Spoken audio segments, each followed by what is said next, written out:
अस्सलामुअलैकुम everyone and welcome back to yet another video on my channel जो कि होने वाली है आइल्स पे। आई रियली होप आप सब लोग बहुत मजे में हैं, बहुत खुश हैं और अपनी लाइफ को भरपूर तरीके से जी रहे हैं। एक और नया बैकग्राउंड आप मेरे पीछे देख रहे होंगे। Well I am still trying to figure out कि कौन सा कॉर्नर जो है वो बेस्ट सूट करेगा मुझे वीडियोस के लिए, बिकॉज जहां मैं भी कंफर्टेबल हूँ कि मैं अपना स्टैंड वगैरह जो है वो सेटअप कर सकूँ और जहां एम्पल लाइट भी आती हो ताकि मैं अंधेरे में ना हूँ। भाई मेरी शक्ल भी तो नजर आनी चाहिए ना आप लोगों को। तो वेल जब तक मैं ये फिगर आउट करती हूँ, अपना कोई सेटअप बनाती हूँ वीडियोस के लिए, तब तक आप लोग इसके साथ एडजस्ट करें चेंज ऑफ बैकग्राउंड्स के साथ। तो चलते हैं टाइम ज़ाया किए बगैर वीडियो की तरफ, जिसमें हम आइल्स के ऊपर बात करेंगे और बहुत सारी कंफ्यूजन आज आपकी क्लियर होंगी, क्योंकि मेरे डीएम में आइल्स से रिलेटेड भी बहुत सारे मैसेजेस आते हैं और आप लोग ये भी पूछते हैं कि भाई आइल्स के बगैर हम जा सकते हैं किसी तरह। आप लोग पता नहीं आइल्स से इतना डरते क्यों हैं, या आप लोग मुझे बताएं। ओके चलते हैं वीडियो की तरफ। एंड वीडियो स्टार्ट करने से पहले मैं एक बहुत इंपॉर्टेंट चीज़ क्लियर करना चाहती हूँ। मेरी से प्रीवियस वीडियो में जिसमें मैंने कॉस्ट ब्रेक डाउन किया था सारे प्रोसेस का, उसमें मुझसे एक मिस्टेक हो गई थी जिसमें मैंने मेडिकल की फ़ी जो है वो 2900 रुपीज़ बताई थी। That was a mistake. अगर आप अपनी स्क्रीन पर चेक करेंगे उस वीडियो को प्ले करते हुए तो वहाँ पर मैंने क्लैरिफाई किया है कि ये मेरे से बोलते टाइम मिस्टेक हो गई थी। मेडिकल की एक्चुअल फ़ी जो है वो 20,900 रुपीज़ है इस वक्त। सो बहुत सारे लोगों ने कमेंट्स में मुझसे ये चीज़ पूछी कि वो कंफ्यूज थे कि मैंने स्क्रीन पर जो स्क्रीनशॉट शो किया था उसमें 20,900 थी, जबकि मैंने बोला जो है वो 2,900 था। तो that was a mistake on my part and I really apologise for the confusion that it created. So अभी मैं उसको क्लैरिफाई कर रही हूँ। सो मेडिकल की fee is 20,900 rupees currently in Pakistan. तो सबसे पहली बात हम जो करेंगे वो ये है कि हम ये देखेंगे कि आइल्स ज़रूरी क्यों है। वेल जब भी आप किसी और कंट्री में जाते हैं तो वहाँ के कुछ तौर तरीके होते हैं, कुछ असूल होते हैं, कुछ कम्युनिकेशन स्किल्स होती हैं, कोई बेसिक एटिकेट्स होते हैं जो आप लोगों को पता होने बहुत ज़रूरी होते हैं। फॉर एग्जाम्पल अगर कोई बंदा पाकिस्तान में रहने आ रहा है और उसे उर्दू बोलनी नहीं आती तो उसके लिए बहुत मुश्किल काम है कि वो लोगों के साथ कम्युनिकेट कर सके। वेल अब आप कहेंगे कि हम इंग्लिश में भी कम्युनिकेट कर सकते हैं, लेकिन ऐसा हर जगह नहीं होता, क्योंकि बहुत सारे लोग इंग्लिश बोलना नहीं जानते हमारे यहाँ अभी भी पाकिस्तान में। तो अगर कोई बाहर से बंदा आ रहा है, इंग्लिश को साइड पे कर देते हैं, उसको इंग्लिश भी नहीं आती, तो उसे कम्युनिकेशन के लिए कोई ना कोई लैंग्वेज जो है वो चाहिए होगी ताकि वो कम्युनिकेट जो है वो कर सके अपनी डेली लाइफ में। जाहिर है जब कोई बंदा पाकिस्तान में रहने आएगा तो उसको यहाँ पर रहना भी है, लोगों से कम्युनिकेट भी करना है, यहाँ पर उसे ट्रैवल भी करना होगा, कम्यूट भी करना पड़ेगा, यहाँ पर उसे काम भी ढूंढना पड़ेगा, क्योंकि उसको जाहिर है कि अपने आप को सर्वाइव करने के लिए कुछ ना कुछ तो सपोर्ट करने के लिए चाहिए होगा। तो ये सारे फैक्टर्स जब हम देखते हैं तो यहाँ ये चीज़ समझनी बहुत ज़रूरी है कि जब वो डेली लाइफ में इंगेज करेगा या अपनी डेली लाइफ जो है वो स्टार्ट करेगा तो उसको यहाँ पर लोगों से कम्युनिकेट करना पड़ेगा, और उस कम्युनिकेशन के लिए उसको यहाँ पर रहने वालों की ज़बान जो है वो आनी चाहिए। जब वो रोज़ के इंटरेक्शंस करेगा तो उसको उर्दू समझनी आनी चाहिए, और जब वो अपनी बात लोगों तक कन्वे करना चाहेगा तो उसको उर्दू बोलनी भी आनी चाहिए। और जब वो जॉब वगैरह के लिए जाएगा या बहुत सारे ऐसी और भी सिचुएशंस होती हैं जहां उर्दू लिखनी और उर्दू पढ़नी भी जो है अगले बंदे को समझ आनी चाहिए, ताकि उसके लिए बहुत सारी चीज़ें जो है वो आसान हो सकें। तो सेम जो है वो केस आइल्स के केस में है। जब आप कनाडा की इमिग्रेशन के लिए अप्लाई कर रहे हैं तो यहाँ जो मेजर लैंग्वेज है वो इंग्लिश बोली और समझी जाती है। तो जब आप अपनी लाइफ जो है वो शिफ्ट करेंगे एक कंट्री से पूरी तरह से दूसरी कंट्री में, अब आप यहाँ सेटल होने के लिए आ रहे हैं, तो यहाँ की जो लोकल लैंग्वेज है वो आप लोगों को आनी चाहिए। अब लैंग्वेज टेस्ट इसीलिए ज़रूरी है कि वो आपकी बेसिक कम्युनिकेशन स्किल्स को टेस्ट कर रहे हैं। कोई आपसे इंग्लिश के मास्टर्स लेवल का एग्जाम नहीं कोई ले रहा, बल्कि सिर्फ आपकी कम्युनिकेशन स्किल्स टेस्ट हो रही हैं कि आप लोग बेसिक इंग्लिश में कम्युनिकेट करना जानते हो। और बेसिक इंग्लिश कम्युनिकेशन क्या होगी? राइटिंग, रीडिंग, स्पीकिंग और लिसनिंग ऑब्वियसली। सो ये सारी चीज़ें जो हैं वो आप लोगों की बेसिक कम्युनिकेशन स्किल्स को टेस्ट करने के लिए एक टेस्ट लिया जाता है, और ये सिर्फ आइल्स नहीं होता, और भी बहुत सारे टेस्ट होते हैं। सो हम बात करेंगे सिर्फ और सिर्फ आइल्स पे, क्योंकि मैंने भी आइल्स दिया था तो मैं इसी के बारे में बात करूँ। सो अब हमने ये तो समझ लिया कि आइल्स का टेस्ट क्यों ज़रूरी है। तो नेक्स्ट जो चीज़ आ जाती है वो ये है कि क्या आइल्स देना वाकई ज़रूरी है। इमिग्रेशन के लिए बहुत सारे ऐसे प्रोसेसेस हैं जिनके लिए आइल्स देना वाकई ज़रूरी है और उसके बगैर आप इमिग्रेट नहीं कर सकते या आपका इमिग्रेशन का प्रोसेस जो है वो फर्दर नहीं जा सकता। लेकिन हो सकता है, मुझे नहीं कंफर्म नहीं है, लेकिन हो सकता है कि ऐसे प्रोग्राम्स होंगे जिनके अंदर आइल्स की रिक्वायरमेंट नहीं होगी, तो इसकी रिसर्च आप लोगों को खुद ही करनी पड़ेगी अनफॉर्चुनेटली। लेकिन एक्सप्रेस एंट्री के लिए आइल्स जो है वो बहुत ज़रूरी है और आप लोगों को ये टेस्ट लाजमी देना होगा एक्सप्रेस एंट्री के लिए क्वालिफाई करने के लिए। अब हमने ये तो इस्टेब्लिश कर लिया कि आइल्स जो है वो एक्सप्रेस एंट्री के लिए ज़रूरी है। तो नेक्स्ट जो आपने अब करना होगा वो आइल्स के लिए रजिस्ट्रेशन करनी होगी अपनी। तो आइल्स की रजिस्ट्रेशन फ़ी पे बात कर लेते हैं, जो कि ऑलरेडी मैं अपनी एक प्रीवियस वीडियो में डिस्कस कर चुकी हूँ। उसका लिंक यहाँ कहीं मैं डाल दूंगी, आप लोग देख लीजिएगा। तो आइल्स की जो रजिस्ट्रेशन फ़ी है इस वक्त पाकिस्तान में वो बहुत ज़्यादा वेरी कर रही है और मिनिमम जो प्राइस चल रही है वो 30,000 है और जो मैक्सिमम प्राइस है वो 34,000 समथिंग है। आप लोग जब रजिस्टर करेंगे, जिस सिटी के लिए रजिस्टर करेंगे उसके हिसाब से आपकी प्राइस जो है वो मुख्तलिफ हो सकती है। एक और इम्पॉर्टेंट चीज़ जो यहाँ पर डिस्कस करनी ज़रूरी है वो ये है कि पाकिस्तान में इस वक्त 2 तरह के आइल्स जो है वो अवेलेबल हैं, एक ऑस्ट्रेलियन और एक ब्रिटिश काउंसिल का। हमने ब्रिटिश काउंसिल के थ्रू किया था। अब मुझे नहीं पता कि इन दोनों में डिफरेंस क्या होगा, सिंस आइल्स का टेस्ट है तो सेम होने चाहिए। मैं आपको ब्रिटिश काउंसिल के थ्रू जो आइल्स हमने रजिस्टर किया था उसके एक प्लस पॉइंट ये बता सकती हूँ कि वो आपको एक फ्री कोर्स साथ में देते हैं, जिससे जो कि एक सैम्पल कोर्स होता है इजी लेवल का। वो पूरा कोर्स पेड होता है लेकिन उसके कुछ कंटेंट्स जो है ये आपको फ्री में देते हैं ताकि आप लोगों को आइडिया हो सके कि टेस्ट जो है वो किस तरह का होता है। इसके अलावा इनकी एक एप्लीकेशन भी जो है वो अवेलेबल है ऐप स्टोर पे, जो आप लोग डाउनलोड कर सकते हैं। उससे भी आप थोड़ा बहुत जो है वो अपने आइल्स की प्रिपरेशन कर सकते हैं। अब इन टेस्ट का जो फ़ायदा है वो ये होता है कि आप लोगों को टेस्ट का फॉर्मेट जो है वो समझ में आ जाता है कि किस तरह से टेस्ट आएगा। प्लस क्योंकि ये टेस्ट जो है वो बिल्कुल टेस्ट के फॉर्मेट में ही डिज़ाइन हुए होते हैं तो आप लोगों को टेस्ट की प्रैक्टिस हो रही होती है इन द रियल टाइम। तो आप लोगों को थोड़ा बहुत सिमुलेशन हो जाती है टेस्ट के इन्वायरमेंट की, तो ये चीज़ बहुत ज़रूरी है। अगर आप लोग ब्रिटिश काउंसिल के थ्रू आइल्स को रजिस्टर करेंगे तो आई हाईली रिकमेंड कि आप लोग उस कोर्स से गो थ्रू ज़रूर करें। अब ये आप पे है कि आप लोग उस कोर्स को बाय करना चाहते हैं फुल वर्जन में या नहीं। हमने नहीं बाय किया था, हमने उसी से गुजारा चलाया था जो कि फ्री था। उससे भी वैसे काफ़ी हेल्प हो जाती है, ये मैं आपको बहुत अपने एक्सपीरियंस से बता सकती हूँ। अब नेक्स्ट चीज़ आ जाती है वो ये है आइल्स की प्रिपरेशन कैसे करनी है। और इससे रिलेटेड बहुत सारे मैसेजेस आप लोगों ने मुझे किए हुए हैं कि हमें कोई रिसोर्स बता दें कि हम कहाँ से तैयारी करें या हमें गाइड कर दें कि तैयारी किस तरह से की है। सबसे पहले तो मैं आप लोगों को ये बता दूं कि मैंने आइल्स की तैयारी किसी ऑर्गेनाइजेशन या किसी टेस्ट सेंटर से नहीं की थी, जो भी किया था खुद ही से किया था। और मैंने जो तैयारी की थी, जैसे मैंने आप लोगों को ब्रिटिश काउंसिल के टेस्ट का बताया कि वो आप लोगों को फ्री सैम्पल्स देते हैं, तो कुछ वहाँ से की थी और कुछ यूट्यूब से हेल्प ली थी।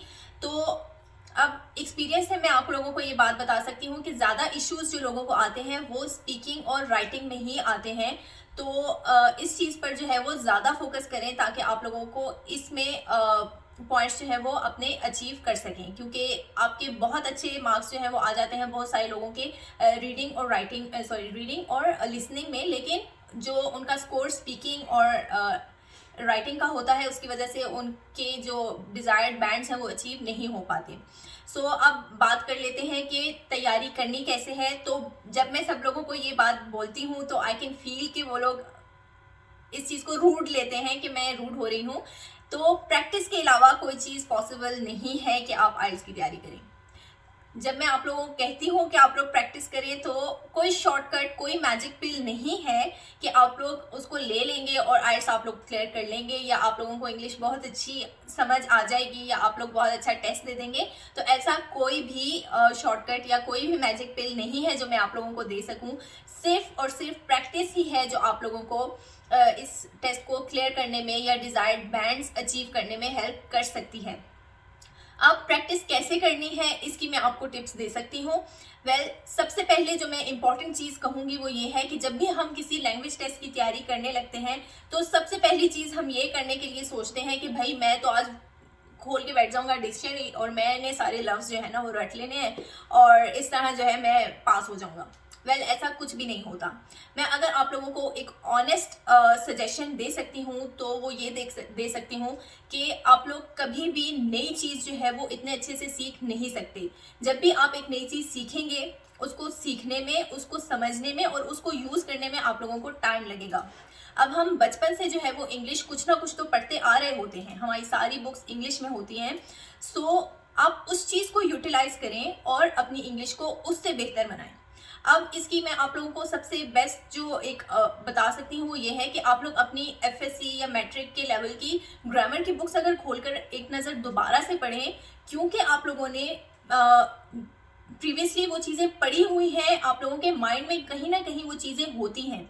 अब हम उस लेवल पर बहुत सारी इंग्लिश की ग्रामर से रिलेटेड चीज़ें पढ़ते रहते हैं, फ्रेजेस होते हैं, इडियम्स होते हैं, पंक्चुएशंस होती हैं, रूल्स वगैरह होते हैं, टेंसेस कैसे यूज़ करने हैं, वो सारी चीज़ें हम लोग अपने स्टूडेंट लाइफ में पढ़कर आए होते हैं।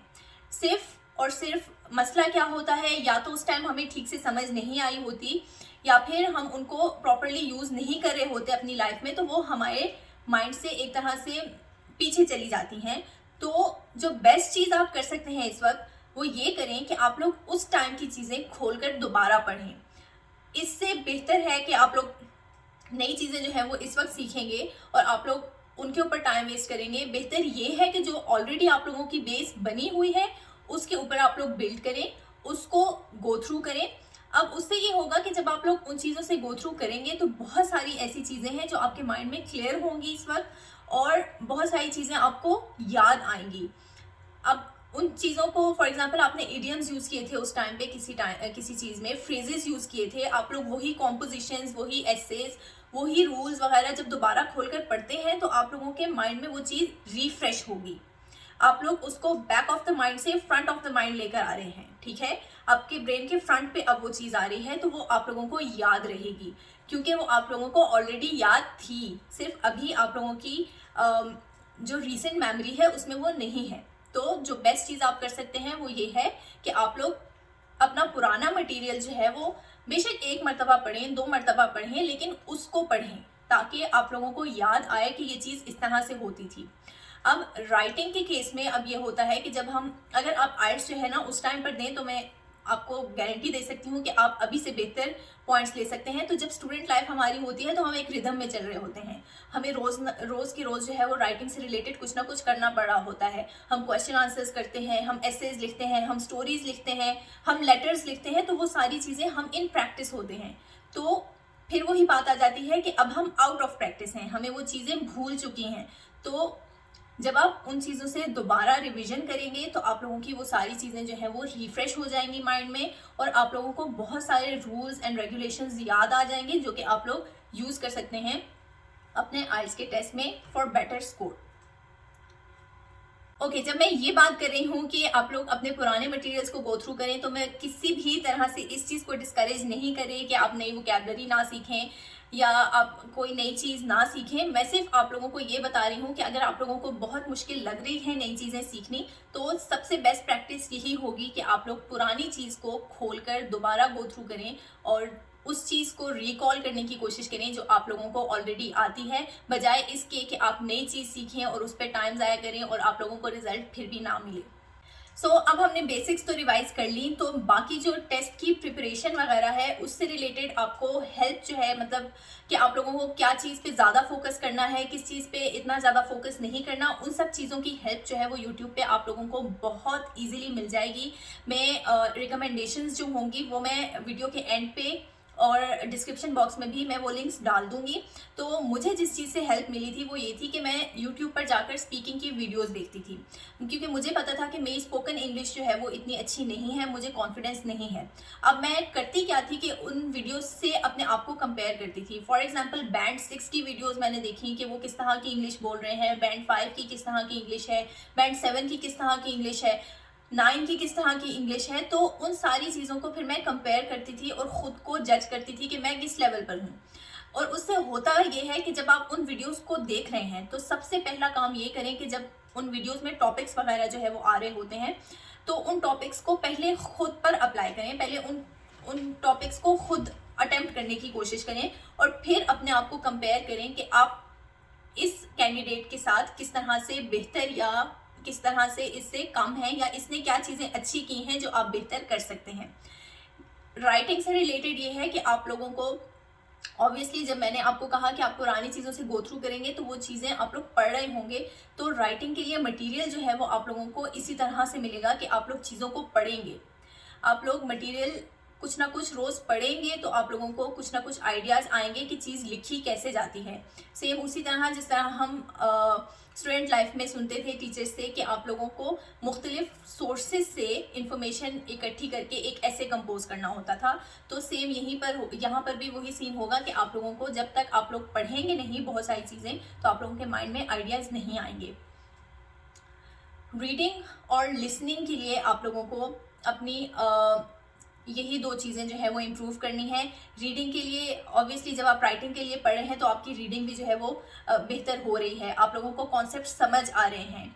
और जब आप लिसनिंग की बात करें तो आप लोगों को उस वक्त अटेंटिव होना पड़ेगा। आप लोगों को ये नहीं है, हम लोगों का होता है कि हम लोग कुछ चीज़ सुन रहे होते हैं तो हमारा ब्रेन कहीं और चला जाता है, तो वो चीज़ें आप लोगों ने अपनी जो है उसके ऊपर काम करना है कि जब आप एक चीज़ को सुन रहे हैं तो कॉन्सेंट्रेशन से सुने, क्योंकि आइल्स में ऐसा नहीं हो रहा होता कि आपको वो रैंडम क्वेश्चन जो है वो यहाँ से वहाँ पूछ रहा होगा। वो आपको एक चीज़ बता रहा होगा और उसी में से 7 क्वेश्चंस जो है वो आपके पास होंगे और आप लोगों ने वही साथ साथ फिल करने हैं। तो आपके पास ये टाइम नहीं होता कि आप कहें मैं एंड पे कर लूँगा या आपके पास एंड पे टाइम होगा, ऐसा कुछ भी नहीं होता। आपने साथ साथ जो है वो फिल करते जाना है, इसलिए आप लोगों ने अटेंटिव रहना है, अपने माइंड को ओपन रखना है, उन सारी इंस्ट्रक्शंस को गौर से सुनना है और साथ साथ जो है वो आंसर्स नोट करते जाना है। अगर कोई आंसर जो है वो आपसे रह जाए तो प्लीज़ उसको स्किप कर दें, ताकि आपके आगे के आंसर्स जो हैं वो इससे इफेक्ट ना हो। क्योंकि हमारा ये होता है जो एक चीज़ रह गई है हम उसी पर सोचते रहते हैं और अगली चीज़ जो है वो हमसे मिस हो जाती है क्योंकि हम उस पर ध्यान नहीं दे रहे होते। तो ये गलती आपने नहीं करनी। अपने ब्रेन को इस तरह से ट्रेन करें कि आप लोग जो चीज़ स्किप हो जाए उसको स्किप कर दें और बाकी चीज़ उसके बेसिस पे गलत ना करें। एक और बहुत इंपॉर्टेंट क्वेश्चन जो बहुत सारे लोग मुझसे पूछते हैं वो ये है कि आपने इमिग्रेशन के प्रोसेस के लिए जनरल आइल्स देना है कि एकेडमिक आइल्स देना है। तो एकेडमिक आइल्स जो है वो आपको स्टडी पर्पसेस के लिए चाहिए होता है। अगर आपने पीएचडी या मास्टर्स में एडमिशन लेना है तो उसके लिए आप आइल्स वो वाला देंगे। आपको एक्सप्रेस एंट्री या इमिग्रेशन के प्रोसेस के लिए जनरल आइल्स जो है वो देना है, जनरल ट्रेनिंग आइल्स। अच्छा, अब हम ये डिस्कस कर लेते हैं कि आइल्स में आपको स्कोर कितना चाहिए। तो मैंने अपनी एक पिछली वीडियो में भी ये चीज़ डिस्कस की थी कि आप लोगों को अपने क्रेडेंशियल्स जो है वो CRS स्कोर पर डालने हैं और उसके बाद आप लोगों ने ट्वीक करके देखना है अपनी आइल्स की वैल्यूज़ को कि आप लोगों को कितना स्कोर जो है वो एम करना है, क्योंकि आइल्स के स्कोर जो है वो आप लोगों की ओवरऑल स्कोर पर बहुत बहुत ज़्यादा इफेक्ट डालते हैं। और एक फाइनल चीज़ जो मैं आप लोगों से डिस्कस करना चाहूँगी वो ये है कि आप लोगों को आइल्स में स्कोर कितना चाहिए, क्योंकि बहुत सारे लोग ये क्वेश्चन मुझसे पूछते हैं।